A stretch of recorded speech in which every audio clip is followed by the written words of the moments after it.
thepascal. You are now rocking with that dude Pascal. We be going wild, Haitian in the building, so original. Got the haters catching feelings. Get your hands up to the ceiling and keep them held high, cause St. Louis isn't ready. Forget about it, goodbye. Hold on, we just saying hi. Five somebody, rise up. Weekdays, catch us live, somebody. Let's go. Good evening, everybody, and welcome to the Pascal Show. Yes, I know. A lot of y'all wonder, what the hell are you doing right now, Pascal? You're not on usually on a Monday in the middle of the afternoon, aka in the evening time or in the afternoon, wherever you're watching this show, or in the morning. You know what I'm saying? But there is a breaking story that just recently happened. It's all revolving around Ethan Crumbley, and I felt like, you know what? Let me just roll through this with all y'all. We could talk about this as a family because we got some stuff to talk about. And there's some weird effect going on with my Christmas lights. I don't know what's going on, but I'm with it. I'm cool with it. It's a cool little weird little effect. Just shimmery. And that's not an effect. I didn't put an effect on here, y'all. All right. Did not put an effect. This is very random. But anyway, if you haven't done it yet, please do me that favor. Hit that like button down below. Most definitely crush that subscribe button. You know, I keep saying that I'm not going to be here for very long, but I am not going to be here for very long. I just figured, you know what? I was about to do this as a pop-up video, but I was like, you know what? Let me just do this with the fam. Let's get into it. Let's get into this conversation. There's a story that has broke over the past like 2 hours or so. And I just felt like, you know what? It's better for us to just go live and talk about it than for me to do a pop-up. And we can all witness this with our own two eyes together. Or some of you guys have one eye too. So, or no eyes at all. And you guys are just listening. So hopefully you're enjoying the sound of my voice. But anyway, real talk, regardless, we need to get into this piece because this one's very interesting, y'all. And I figured it'd be better to just do this as a family and we can all get through this together. Shout out to all my mods for holding it down. Did not tell them when that I was going to go live at all. Didn't tell them not a damn thing. And they're still here doing what they do best, which is modding the hell out of this chat. So thank you guys so much for being y'all. Period. That's all I'm going to say. Point blank. Shout out to my mods. Without y'all, this show would be chaos. Real talk. Okay. But anyway, let's get into this story, shall we? Now, I know you guys are reading the title above and you're going, what's going on here? What? Now, I know a lot of y'all might think this is like, who cares? But this is a very interesting situation here. And it poses a very good question. Should he deserve any type of treatment right now after doing what he did? Now, if you don't know who Ethan Crumbley is, here's a small reminder, a quick reminder of who Ethan Crumbley is. Ethan Crumbley was the 15-year-old boy that went and was the school shooter. He was the school shooter at Oxford High School, where he shot and killed 4 students and, of course, injured 7 more. Okay? Now, the other 7, thank you, Jesus, they're okay. I mean, obviously they are injured, but they are okay. They will still live to see another day, right? But still, no matter what, you have a kid who was mind is not in the right place, wanted to do a lot of bad things to a lot of people. Now, school had plenty of opportunities, not to throw the school under the bus, but let's be real. School had plenty of opportunities, which is information we're seeing now, that they had plenty of opportunities to get in front of this situation to stop this from actually happening, right? Parents had plenty of opportunities to stop this from happening. Yet, I think that they were parents that were helping grow this seed inside of him. They were emboldening him to make these crazy, outlandish, mind-blowing decisions, like going into a school with a semi-automatic handgun and shooting people, right? Well, obviously we have already seen the arraignment from the parents. Ethan Crumbley is now just a few hours ago, was in court. Why, you ask, he was in court? Because of this. Says right here, Let me back to my classes. Now, of course, this is Daily Mail. This is an article from Daily Mail, but here it is. Let me get back to my classes. Michigan school shooter Ethan Crumbley appears in court via Zoom as his lawyer requests he be moved from the adult jail to juvenile jail so he can continue his schooling. Yes, there it is. Let me ask you guys something, though, real quick. Would you let him go back to school, though? Would he get that privilege of going back to school, like right now, of all things, right now? I don't know. Like I said, I feel some type of way about this. And I get it. He's a human too. And he has every right to, like, within the confines of being locked up, right? He has certain rights, right? Even proper education. But I honestly think that he is scared for his life, and I'm going to get into that here in a second. I'll explain in a second here. Like I said, not here for a long time, but we're going to be here for an informative and maybe good time. Maybe? Okay. But yes, I agree, FF, the audacity, right? The audacity to sit there and go, no, take me back. I want to go to school. Bruh, we ain't got time for you to go to school, man. What did you do the last time you were in school? Real talk. But I digress. Let's go through these bullets really quick because I'm not going to read the whole damn article. Okay, like I said, Daily Mail can be really lengthy. All right, really long-winded. Shoot, they write out these Moby Dick articles for crying out loud. Call me Ishmael, they would start these articles with. Anyway, moving on. Ethan Crumbley is being held in the Oakland County Jail along with 939 other inmates, including his parents. Ain't that a lovely thing? It's a family affair. Yet they don't talk to each other. They can't even communicate. There's no way of them actually connecting. No, they're not meeting up in the mess hall and chilling in the cut. Nah. Going, hey, mom, you going to eat that cornbread? Nah, they ain't doing nothing. They are separated and they're locked away right now, okay? The 15-year-old's lawyer wants him to be moved to a juvenile facility where he can continue his education. Yes. And we're going to look at the footage. We got footage too, so don't forget. We got footage. Hit that like button. Send those likes all the way up. And if you haven't done it yet, crush that subscribe button. But he wants to continue his education. So he's locked up behind bars right now in a by himself in a holding cell, in a holding facility, in an adult holding a facility because they are trying him as an adult because what he did was some crazy adult things. Okay?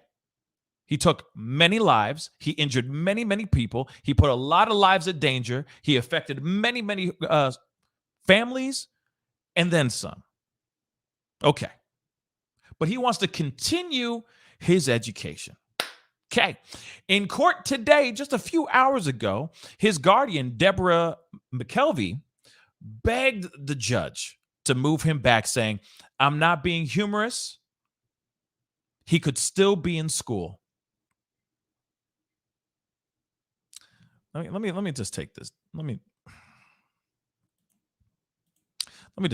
just hold on.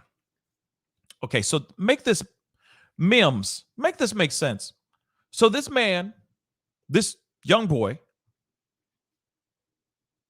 goes to school. First time a teacher sees him do anything that's suspicious, he's looking up stuff like bullets online, right? Maybe trying to see if he can find a deal, cut a deal, whatever, okay?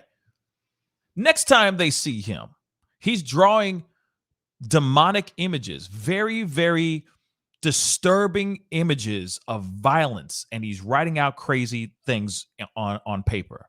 And I'm sorry if I'm coming off a little callous. I'm not trying to be callous. I'm really not. But think about all that stuff that's being seen, right?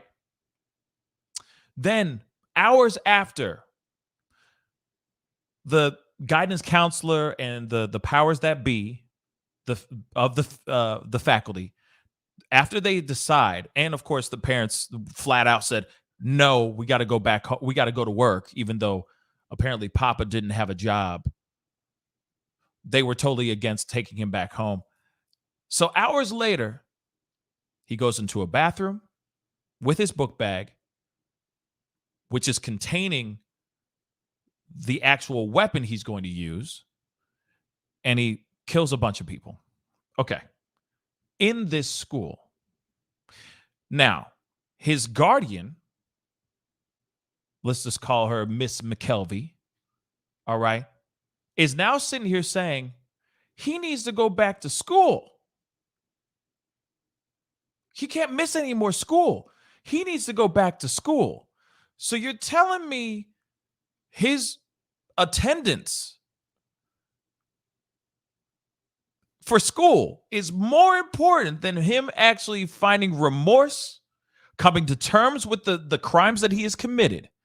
That is more important than the lives that he actually took when he decided to go into that school with a gun and start shooting up the place. It could have been many more people, by the way. 7 other people were injured. 7. Real talk, you got 11 people that either were shot and killed or injured by this man. So she is sitting here. She is sitting here saying again,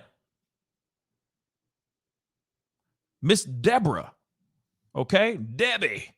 Not our ma Debbie, not our beloved Debbie, but Debbie McKelvey is sitting here saying, no, I'm not being funny. This is not a joke. I'm not being crazy. He could still be in school getting his education because he could be a rocket scientist one day. Sweetheart, this boy ain't never seeing freedom again. And yes, she's going, he could be attending school right now, using his time to fill his brain with knowledge. Right. Okay. We got a super chat here. Hold on one second. Urban Mosque, thank you so much for the $5 super chat. I get the anger at the school, but the school's hands are tied. We as a society tied them. Parents push back on schools even when their kids are wrong. Well, and I see that point. The education system is a very interesting one for sure. And of course, if the parents aren't defending their children, then why are they parents, right? But at the same time, when it comes to the taking care of your child and making sure that child is safe, making sure that there are safety precautions and there are policies and things done before any of this kind of stuff ever happens, right? If we were doing that more, I think this would be a completely different conversation, right? But of course, yeah, parents do push back. Of course. Because of course they want their kids to have a certain amount of freedoms. And they think, oh yeah, God forbid, you're putting up metal detectors? What is this? This Alcatraz? But at the same time, when you see these things and you hear these crazy stories that pop off where people get really hurt, mass shootings happen, multiple people die, beautiful souls, these young kids dead. They could have been something. They could have been, they could have done so many different things with their lives, but they're not going to have a life now because they are gone. Because somebody decided to take a gun and bring it into a school and do something absolutely heinous, right? There's got to be a balance. There's got to be. At least I wish there was a little bit of a balance. But of course, it's all about our kids' freedoms and what you're taking away from them. And you don't want them to feel like they're a prisoner and all that. Well, if kids weren't walking into these schools with guns and shooting up a place, then maybe some of these schools would not feel like a prison. Maybe these metal detectors would not happen. Maybe if these schools were actually listening to their students and actually doing things when they see things go down. and actually acting on those things, maybe we would have a different situation here. Press start, mom. $5 super chat. Thank you so much. Sure. Send him to school to further traumatize this student. He literally tried to kill. Seriously, what? Hashtag memes. Make it make sense. Absolutely. It doesn't make any sense to me that they would actually want to bring this kid back to school. And the funny thing is it's not really school. It's not really school. But I'll explain it here in a second. I promise you that. But when I first heard about this, my reaction was, hell to the no. Hell no. Are you kidding me? You kidding me? Hell no. But I get it, though. Think about it for a second, y'all. When I explain this here in a second, you're going to get it. You're going to be like, oh, I get it now. Just wait. Just wait. So, where was I? Yes, halfway through. So, next part. His public offender attorney, by the way, parents ain't paying for his lawyer. Parents are not paying for his lawyer, y'all. Remember that? Remember when we covered that last week? Yeah. So, his public defender attorney agreed and called the November 30th bloodbath an isolated incident.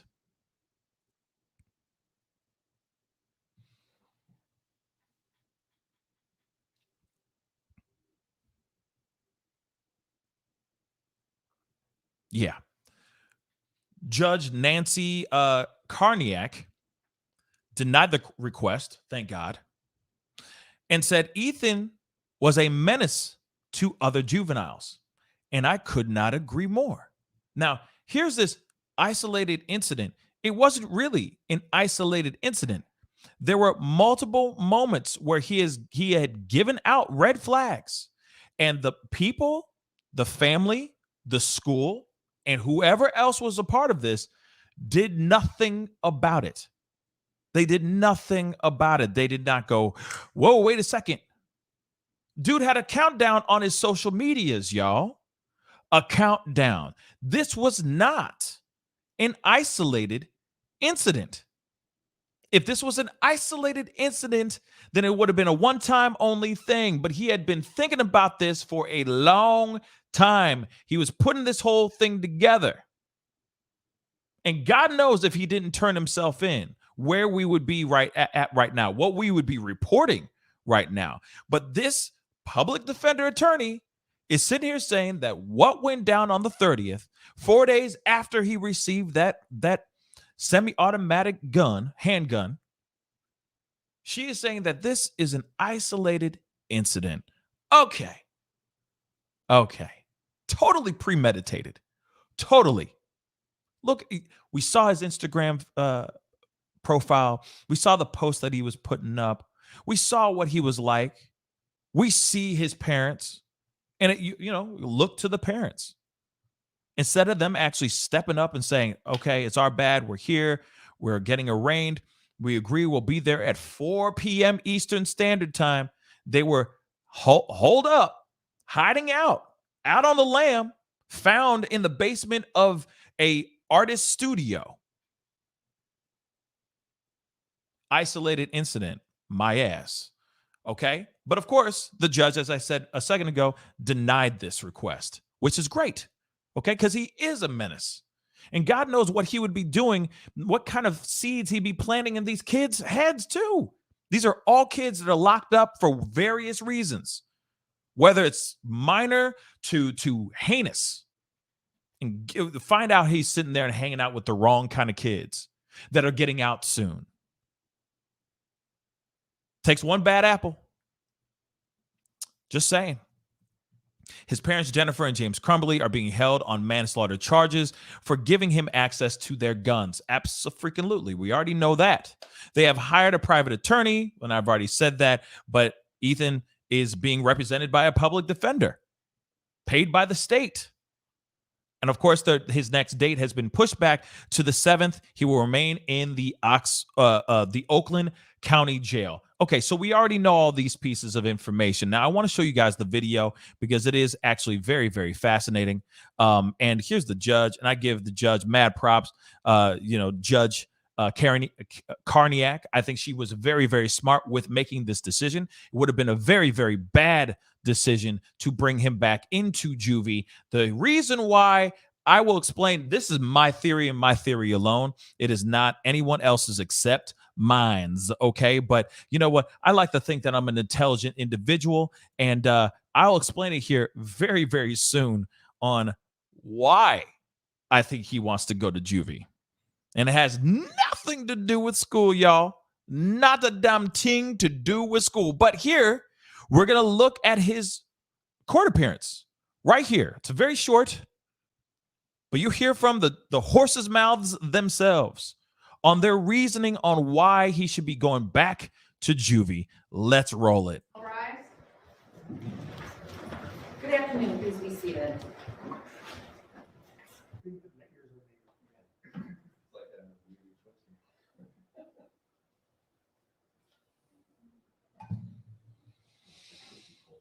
Mr. Crumbley, did you hear and understand what your attorney just stated?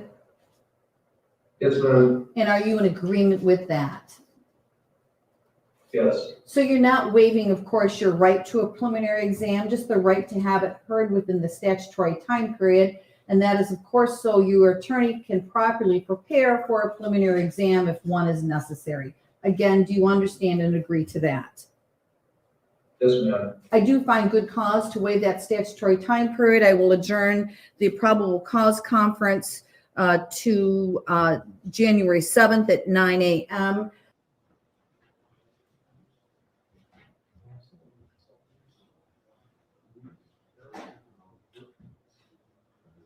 I honestly do not believe that my client should be considered a menace to other juveniles. This is someone who has never been in trouble before. Okay, I'm sorry for pausing it right there, but who gives a damn?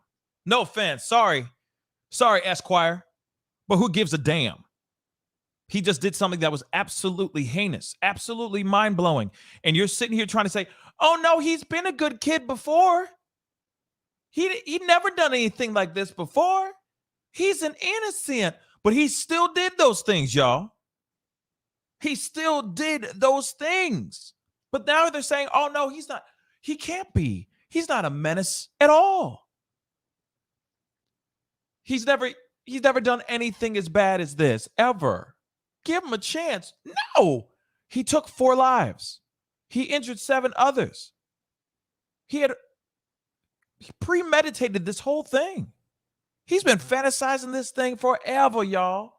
Forever, ever, forever, ever, forever, ever, forever.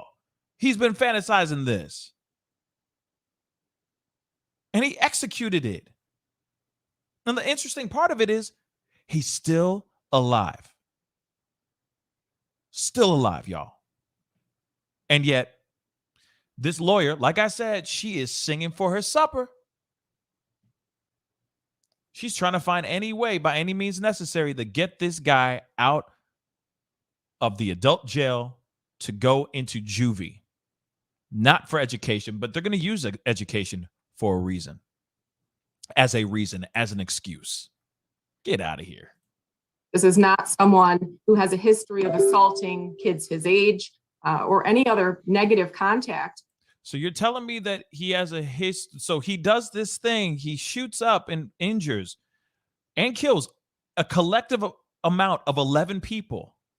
And you're still sitting here saying that this is okay.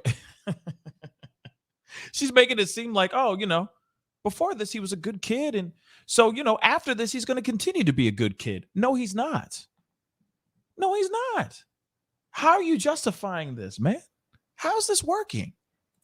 With his peers. This one isolated incident is all that we're looking at here today, that we are violating that statute. Thank you. Mr. Keast? Thank you, Judge. Judge, this cannot be compared to any other case that this court or any court in this county has seen before. And calling this an isolated incident, quite frankly, does not do it justice. This was a mass murder at a school, Judge. This was planned. It was premeditated. The evidence that we have and that we discussed at the arraignment showed it was premeditated for a period of time before it was commenced. You let other people in on other cases, on all the other PCCs. And she said, hell to the no. She was like, nah, we good on that mess. We good. The judge was like, no, that ain't happening. She was like, nah, this ain't happening at all. I'm good. I'm good on all that. He can stay exactly where he needs to be. Now, here's the thing. There's a much longer clip. It's like 13 minutes long or something like that, 13 to 14 minutes long of them actually talking about why he shouldn't be put into, why he should be in juvie so he can go to school and all that. So here's my take on this, okay? Here's my take on this whole thing. Now, I'm going to be straight funky.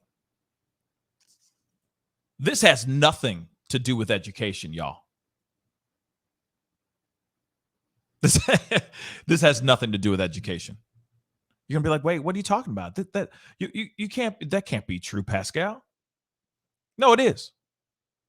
This is him trying to get out of adult jail. He is probably terrified for his life.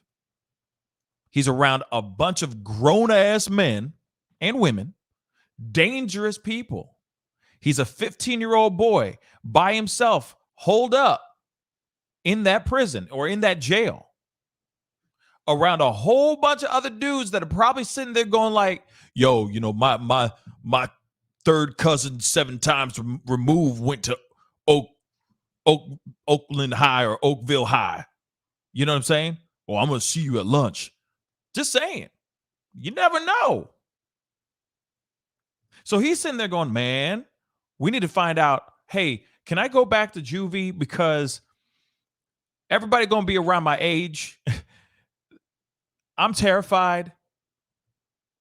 And this particular lawyer, this public defender, is going, hey, man, we're going to use education because you should go back to school.